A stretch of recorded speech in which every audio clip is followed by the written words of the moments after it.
dukung rakyat. Hidup Irwandi. Jangan takut. Kalau ikut pulang, kita menyatakan hari ini kebenaran. Kenapa? Karena berjalannya pergub yang ditandatangani oleh Mendagri. Maka hari ini kita selaku rakyat ingin mempersatukan antara legislatif dan eksekutif untuk tidak lagi gaduh di tahun yang akan datang.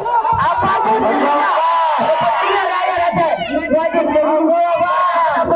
Tapi kami hari ini rekayasa elit politik antara Aceh dengan Jakarta wajib dipertanggungjawabkan dengan rakyat Aceh.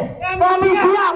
Kami akan memerintahkan rakyat Aceh untuk tidak pulang ke daerahnya masing-masing, untuk bertahan, untuk menjaga pemerintahan.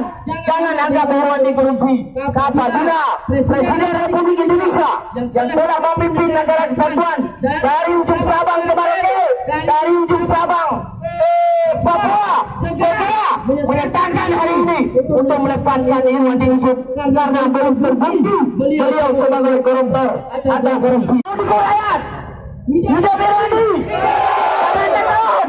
Kalau ikut pulang, kita menyatakan hari ini kebenaran. Kenapa?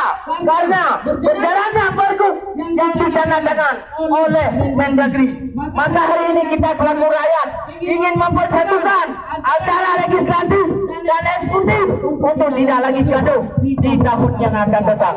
Apapun kepentingan rakyat Aceh wajib